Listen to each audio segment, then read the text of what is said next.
Tuhan, untuk setiap musim kehidupan yang Tuhan berikan buat setiap kami.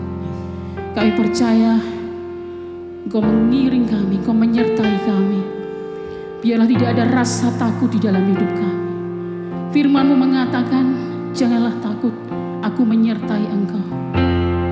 Itulah yang menjadi kekuatan setiap kami Tuhan. Untuk kami tidak takut, tidak ragu untuk melangkah menjalani hidup ini. Agar kami tetap setia seumur hidup mengiring dan mengikut Engkau. Terima kasih Yesus. Terima kasih. Tak ada ketakutan di dalam hidup ini setelah aku mengenal-Mu. Tak ada keraguan di dalam hati ini untuk tinggalkan masa laluku dan mengikut-Mu.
Yesus Tuhanku, dunia tak bisa palingkan aku darimu.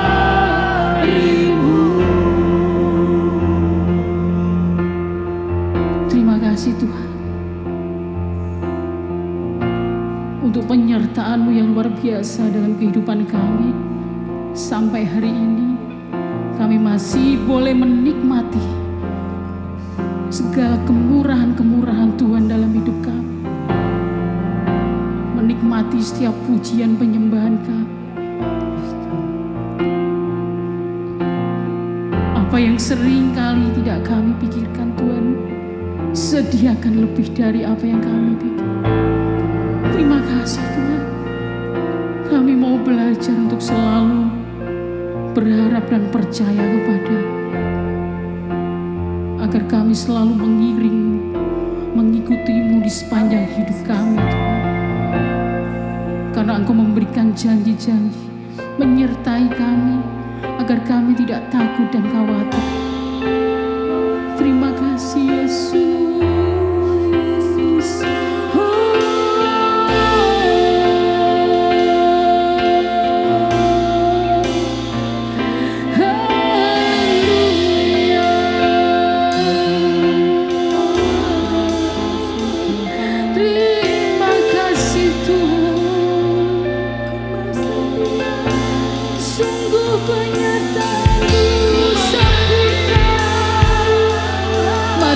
Sembah syukur kita Bapak Ibu Saudara kasih Tuhan. Angkat sembah syukur kita, karena hanya Dia yang layak terima pujian, layak terima sembah, layak terima hormat dan syukur. Terima kasih Yesus.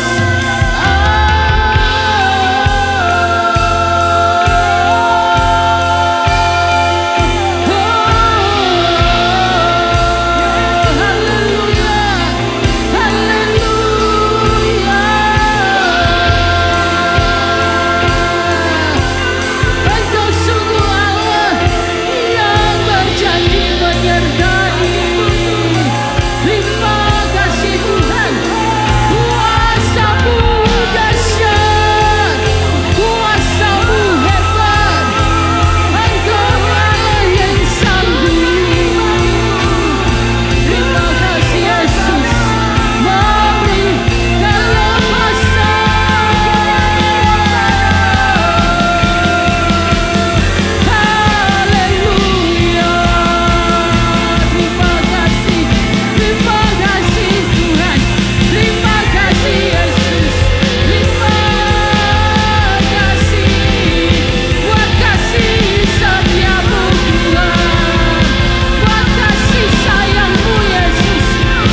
Oke, selamat sore. Salam saudara kasih dalam nama Tuhan Yesus.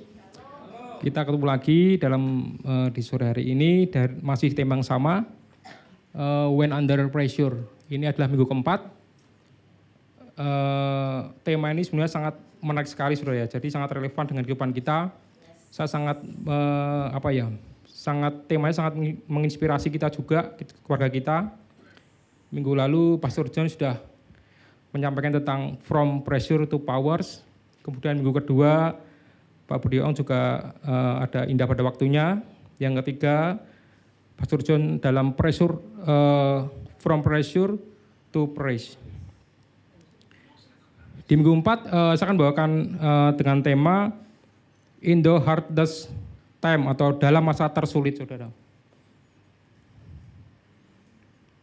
Ini minggu keempat tuh menurut saya sangat ini ya, gongnya saudara ya. Jadi ada masa-masa sulit itu ya. Kalau kita sudah bicara ter itu kan paling saudara ya. Kita akan banyak belajar bagaimana sikap kita dalam menghadapi masa tersulit saudara. Saya akan coba semua orang pasti pernah mengalami saudara ya, di mana masa sulit. Banyak permasalahan, masalah keluarga, kemudian masalah tekanan ekonomi, sakit penyakit, bisnis, macam-macam saudara. Banyak sekali kalau kita mau sebutkan masa-masa sulit kita. Pada saat ini kita mengalami tekanan besar dalam hidup kita, seolah kita tuh tidak mampu untuk mengatasinya, seolah kita tidak mampu untuk menyelesaikannya. Daud juga mengalami hal yang sama. Di mana dia mengalami masa-masa yang sulit, dikejar Saul sampai tertekan, sampai bersembunyi di gua Adulam di 1 Samuel 22, 1-5. Dari kisah Daud kita akan banyak belajar bagaimana pentingnya kita mengetahui masa sulit kita sehingga kita dapat mengatasi dengan baik. Jadi ada 3 poin yang akan kita sampaikan. Yang pertama ini saudara, jangan sendiri. Don't be alone. Jangan pernah kita sendiri. Saya akan bacakan di 1 Samuel 22 ayat pertama. Lalu Daud pergi dari sana dan melarikan diri ke gua Adulam. Ketika saudara-saudaranya dan seluruh keluarganya mendengar hal itu, pergilah mereka ke sana mendapatkan dia. Dikatakan bahwa Daud didatangi oleh saudara-saudaranya dan seluruh keluarganya meskipun Daud masih belum menemukan jalan keluar saudara, belum menemukan solusi. Tapi di sini kita belajar di mana Daud mendapatkan dukungan dari keluarganya dan dia sendiri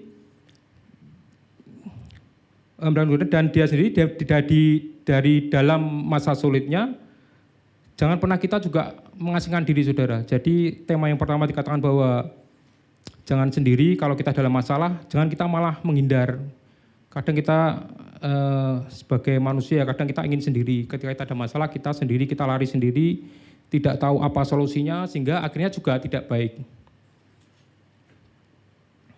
Banyak saudara yang bisa kita lakukan. Pertama mungkin di iCare ya, kita ada 4 iCare. Kemungkinan juga kita akan tambah lagi saudara ya, Pastor Simi ya, mungkin di daerah atas mungkin belum ada ya, kita tambah lagi iCare bisa. Itu komunitas-komunitas yang benar yang harus kita hidupi di sana saudara. Kemudian di TYC juga ada anak muda di TYC. Kemudian ada doa malam juga. Itu adalah komunitas yang baik, komunitas yang perlu kita support sehingga kita kalau ada masalah itu kita larinya ke sana saudara, tidak lari ke hal yang negatif.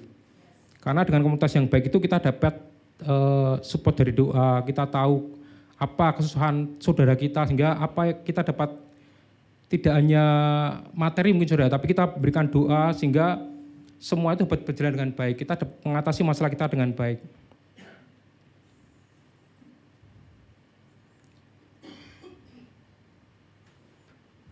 Daud tidak sendirian, keluarganya datang waktu itu saudara. Lalu terkumpul sekitar 400 orang.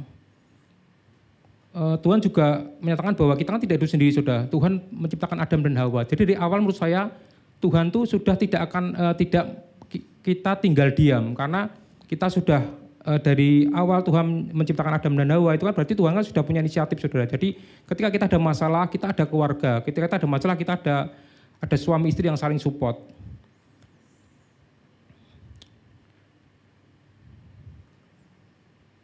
Contohnya ini saudara, jadi ilustrasi kita ada bara api. Seperti bara api, bila satu dipisahkan, kemungkinan mereka pasti akan mati. Tapi kalau satu berkumpul, dia akan tetap hidup, dia akan tetap menyala. Walaupun itu bara saudara, tapi kalau terpisahkan, pasti mereka akan mati saudara. Kita harus membangun komunitas rohani yang benar. Bangun sebanyak-banyaknya komunitas rohani yang benar, tapi positif saudara. Kita di dunia wedding juga ada komunitas wedding, komunitas persekutuan doa. Di sini juga ada banyak saudara. Jadi mari kita tumbuh bersama. Ketika kita mengalami masalah, kita sendirian, kita lari ke sana saudara. Kita lari ke komunitas-komunitas yang benar. Sehingga kita dapat tumbuh bersama-sama dengan iman yang benar, dengan iman yang dari Tuhan. Sehingga kita ketika terdapat masalah, kita tidak gerambiang aku mau kemana. Sehingga hasil akhirnya juga nanti tidak baik saudara. Kemudian yang kedua adalah jangan egois. Berhimpunlah juga kepada, saya bacakan di 1 Samuel 22 ayat 2. Berhimpunlah juga kepadanya setiap orang yang dalam kesukaran, setiap orang yang dikejar-kejar tukang piutang, setiap orang yang sakit hati, maka ia menjadi pemimpin mereka bersama-sama dengan dia dan kira-kira 400 orang. Daud sendiri di dalam pelariannya Tuhan, Daud dalam pelariannya ke Gua Adulam, saya yakin pasti Daud kondisinya itu sangat terpukul, kondisinya sangat tertekan, tapi dia tidak fokus pada dirinya sendiri, tapi dia fokus juga pada orang lain. Jadi ketika dia dapat masalah pun dia tetap melayani. Ia justru menerima orang-orang yang juga tertekan dalam 1 Samuel 22 ayat 2. Ini sebenarnya sangat menarik saudara. Sangat coba ini saudara saya cari di Mazmur 57 2 sampai 4 akan saya bacakan saudara. Kasihanilah aku, ya Allah, kasihanilah aku, sebab kepadamu jiwaku berlindung. Dan dalam menaungan sayapmu, aku akan bersembunyi sampai malapetaka berlalu. Aku berseru pada Allah yang Maha Tinggi, kepada Allah yang membenarkan aku. Dan yang ketiga, ia akan mengutus dari surga dan menyelamatkan aku. Ia menghardik orang-orang yang mengejar aku dengan ganas. Allah akan menyampaikan kasih-Nya dan kesetiaannya di Mazmur 57 2 sampai 4.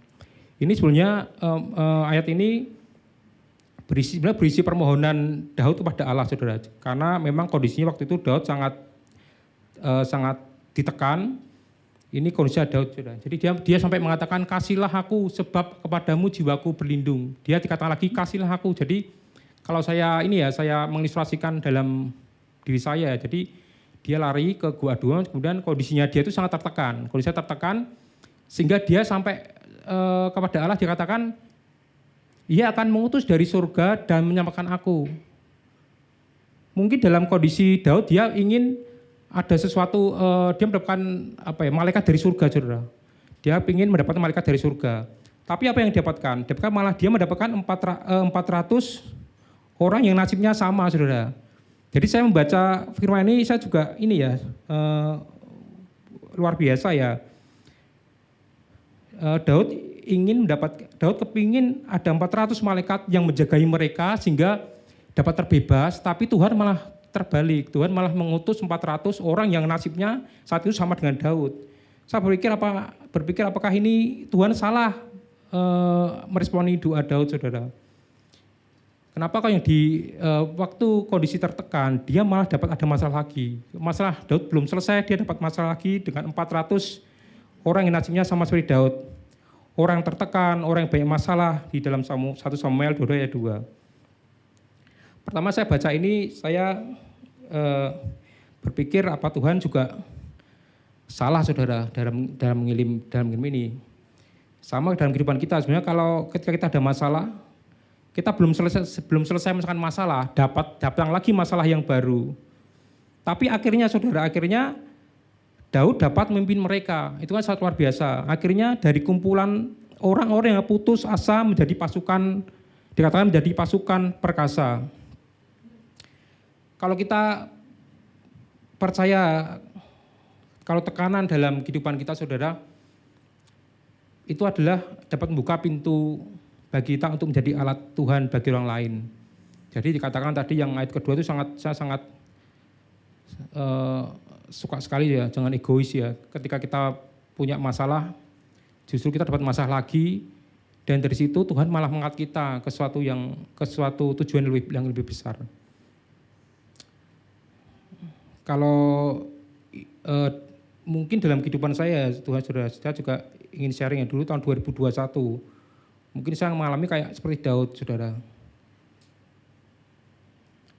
2021 mungkin saya pernah share ya, jadi saya kena scamming Bank BCA waktu itu, uangnya hilang 100 juta kira-kira. Padahal besok saya harus bayar pegawai, waktu itu saya mulai bangun gudang dekor, itu uangnya besok buat bayar, buat ngecor. Tahu-tahu uangnya hilang, saudara. Itu di Bank BCA ya. Tapi ini misal tidak di blacklist tidak apa-apa sih, karena memang itu kejadian waktu itu. Dan itu sangat ramai waktu itu. Saya terus ke kantor polisi sampai dilimpahkan ke Polda. Akhirnya juga tidak dapat apa-apa. Kita tidak dapat kembalian apapun.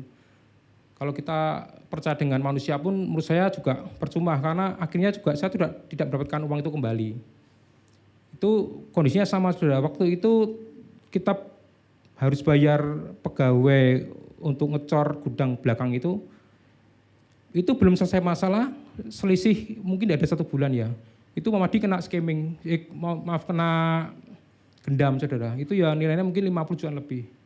Dan itu saya sangat ngeri waktu itu ya. Masalah saya belum selesai, saya harus membayar, harus cari uang. Di satu sisi keluarga kita juga kena masalah juga. Jadi menurut saya saya merasa Tuhan itu juga tidak adil waktu itu. Sama seperti yang kita baca di Mazmur ya. Tuhan memberikan ada suatu masalah lagi, sementara masalah satu kita belum kelar, ada masalah lagi. Tapi kita percaya, saudara, bahwa kalau Tuhan sudah memang berkehendak, pasti ada sesuatu yang di luar kita, mungkin kita tidak bisa berpikir, tapi Tuhan punya rencana luar biasa dalam kehidupan saya, keluarga saya. Itu kejadian berlalu, kemudian itu kebetulan yang bangunkan ayah saya sendiri. Jadi waktu itu dia tanya, Nang, lah besok gimana? Itu mau dicor uangnya gimana? Waktu itu memang saya cerita dengan orang tua saya cari komunitas yang benar, saya tidak mau diam, saya cerita dengan keluarga saya. Waktu itu keluarga saya juga bingung, kalau uang segitu misal kita cari juga susah karena besok kita harus membayar. Kemudian orang tua saya datang, dia ngomong, lah terus besok gimana untuk bayarannya, karena memang mau tidak mau kan itu harus dilakukan pengecoran. Kalau kita mundur ya sampai kapan kita juga tidak tahu, karena uang itu memang hilang dan kita tidak dapat uang itu. Waktu itu saya cuma bicara dengan keluarga saya, cuma tetap tetap dilajukan aja. Saya bicara seperti itu, saya mungkin tidak masuk akal, saudara, karena saya tidak punya uang, saya bisa bicara iya dilanjutkan. Itu yang buat saya waktu itu, sekarang pun saya merasa kok bisa ngomong seperti itu. Kalau itu bukan dari Tuhan, saya rasa itu tidak mungkin, saudara. Kemudian berlanjut, oke, dilanjutkan, selisih 2-3 hari, saya tidak tahu, saya dapat bonus dari kantor waktu itu. Saya dan tidak mengharapkan bonus itu, karena memang bonus itu keluarnya setahun sekali dan saya tidak tahu itu keluarnya kapan. 3 hari saya di telepon kantor, ada bonus keluar 3 hari setelah kejadian itu, saudara. Dan puji Tuhan kita bisa menutup semua operasional yang uang itu kita hilang itu dapat diganti dengan Tuhan, saudara. Itu kalau bukan dari Tuhan saya kira juga tidak mungkin. Dan gudang itu mungkin kalau saudara ke rumah ya, yang gudang belakang itu menurut saya karya Tuhan, karena saya tidak pernah mengharapkan gudang itu ada, karena saya tidak punya uang untuk bangun akhirnya. Dan akhirnya sampai sekarang sudah jadi, itu saya percaya itu dari Tuhan, dan Tuhan ingin menyatakan bahwa ketika kita ada masalah satu belum selesai, kemudian ada masalah lagi, saya yakin itu karena kasih karunia Tuhan, dia percaya dengan kita bahwa kita bisa menyelesaikan masalah itu dengan baik, saudara. Sama seperti yang dialami Daud.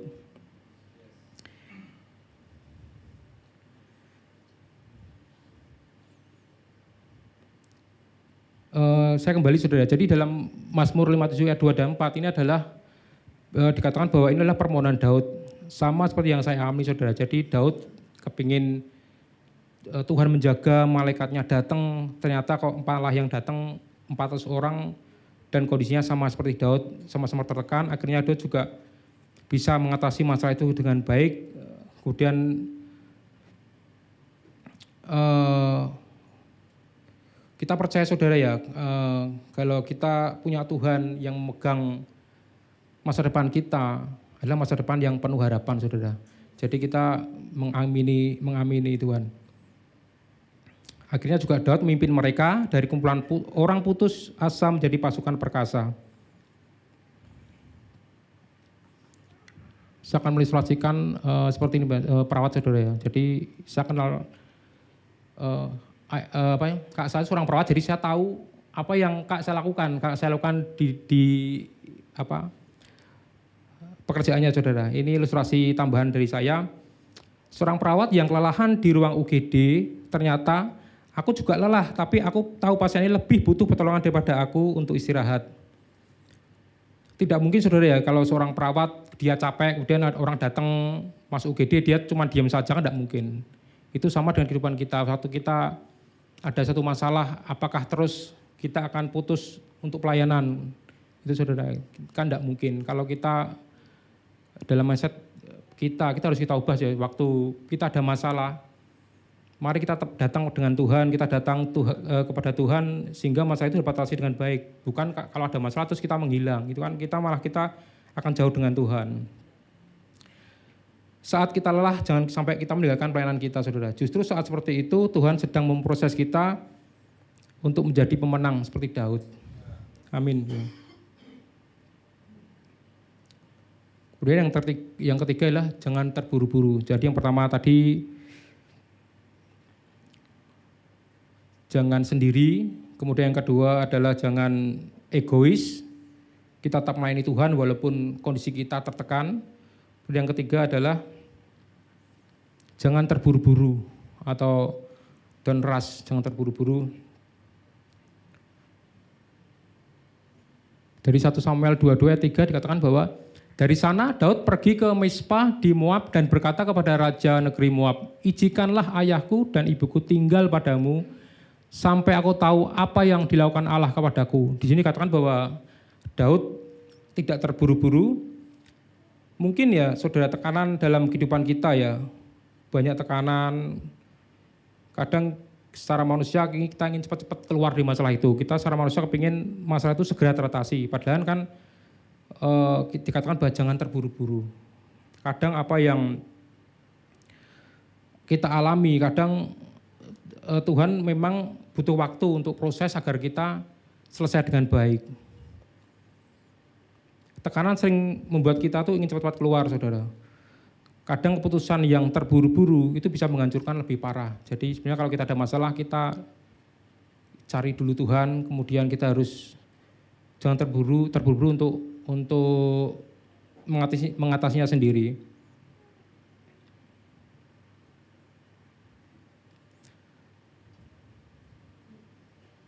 Kadang kalau ada masalah saudara ya, kadang kita tuh kan ceroboh, kita tidak berpikir panjang. Lah di situ sebenarnya iman kita goyah. Padahal ada kalanya Tuhan tuh mau berurusan dengan kita saat kita tuh melewati masa-masa itu. Tuhan ingin masuk dalam kehidupan kita, Tuhan ingin memproses itu sehingga semua berjalan dengan baik, berjalan pada akhirnya dengan baik.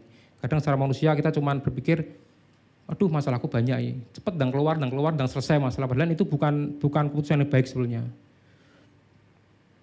Mungkin juga kita merasa tidak nyaman, merasa tidak aman dan tidak sanggup lagi untuk menunggu. Itu secara manusia seperti Tuhan. Tapi percayalah bahwa Tuhan itu Allah yang setia dan tak pernah gagal.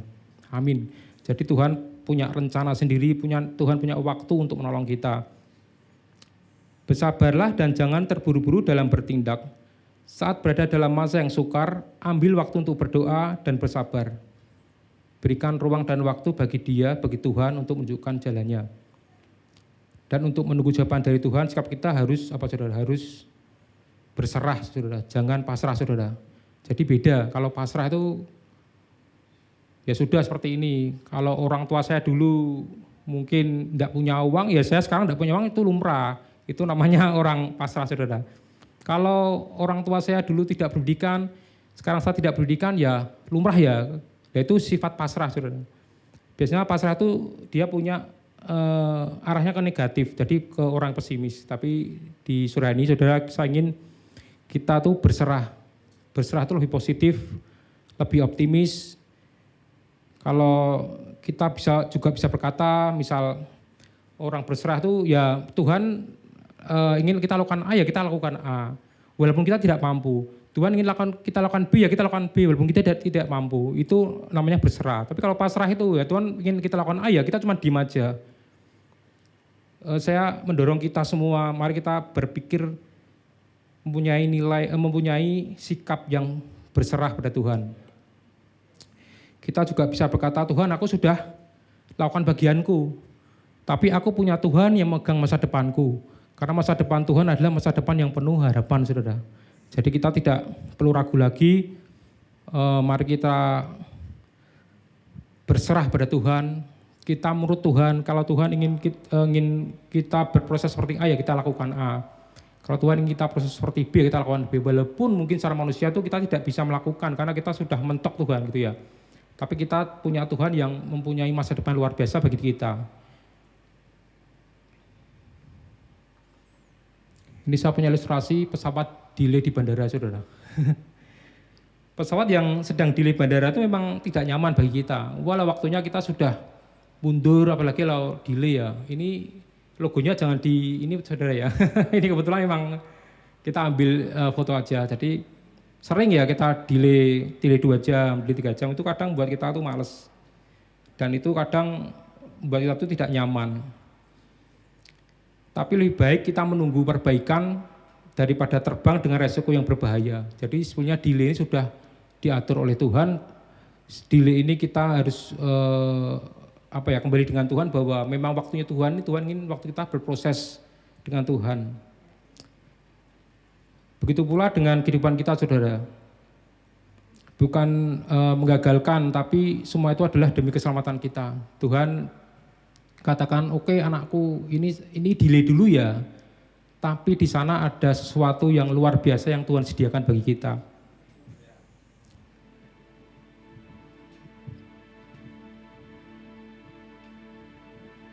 Saya ingin menyanyikan lagu ini, saudara ya. Bagi Tuhan tidak ada yang mustahil. Lagu ini mengatakan kita begitu besar rencana Tuhan dalam kehidupan kita, dan rancangan Tuhan tidak pernah gagal. Tidak ada yang mustahil bagi Tuhan, saudara.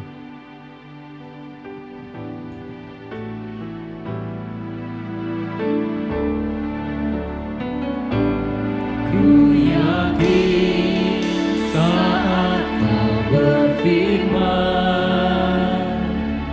ku menang saat Kau bertindak. Hidupku hanya ditentukan oleh perkataanmu. Ku aman karena Kau menjaga. Ku kuat karena Kau menopang. Hidupku hanya ditentukan oleh Tuhan. Mari saudara kita bangkit berdiri, saudara, kita nyanyikan lagu ini, saudara. Bagi Tuhan tak ada yang mustahil. Bagi Tuhan tak ada yang tak mungkin. Mujizatnya disediakan bagimu. Ku diangkat dan dipulihkannya. Perjalanan Daud di Goa Adulam adalah gambaran kita, saudara. Saat kita berada di titik terendah, kita hanya bisa berserah pada Tuhan. Tapi di situ justru ada Tuhan yang bekerja dalam kehidupan kita. Kita banyak belajar, saudara, dalam menghadapi tekanan hidup kita. Yang pertama, jangan kita sendiri, berjalanlah dengan komunitas Tuhan. Yang kedua, jangan egois, saudara. Tetaplah melayani orang lain. Dan yang ketiga adalah jangan terburu-buru. Karena waktu Tuhan, rencana Tuhan itu akan indah pada waktunya. Karena tekanan bukan akhir tapi awal dari proses bentukan. Dan tekanan bisa menghancurkan kita. Tapi bersama Tuhan, tekanan justru mengeluarkan minyak urapan dari kehidupan kita. Mari kita nyanyikan lagi ini, saudara.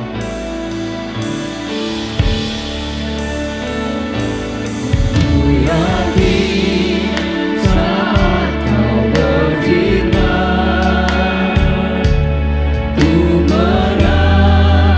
Saat kau bertindak, hidupku hanya ditentukan oleh perkataanmu.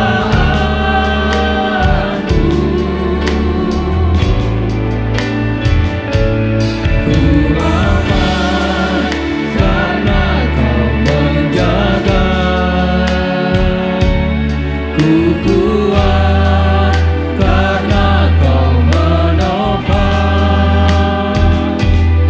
Hidupku hanya ditentukan oleh kuasa-Mu. Bagi Tuhan, tak ada yang mustahil. Bagi Tuhan, tak ada yang tak mungkin. Mujizatnya disediakan bagiku, ku diangkat dan dipulihkannya. Bagi Tuhan, tak ada yang mustahil.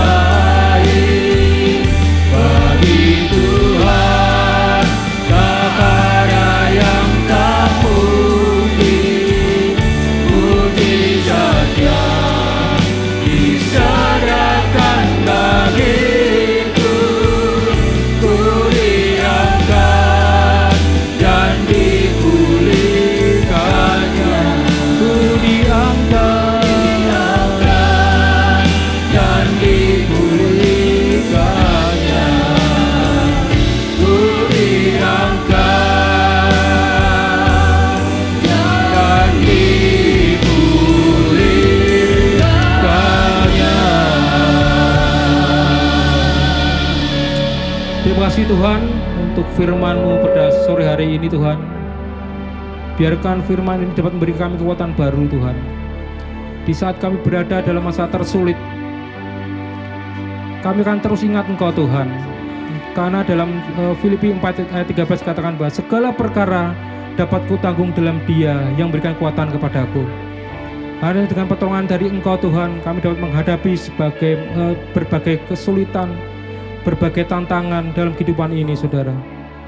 Kami percaya Tuhan, di mana Engkau sudah memegang masa depan kami, masa depan yang penuh harapan. Terima kasih Tuhan untuk firman pada sore hari ini. Untuk setiap orang yang percaya, katakan amin. Jemaat yang dikasih Tuhan, mari angkat tanganmu. Terimalah berkat dari Tuhan. Firman Tuhan berkata, jadilah engkau orang percaya yang selalu mengandalkan Tuhan dalam kehidupanmu. Karena Tuhan akan membuat engkau seperti pohon yang ditanam di tepi aliran air, yang tidak pernah takut tahun-tahun kering.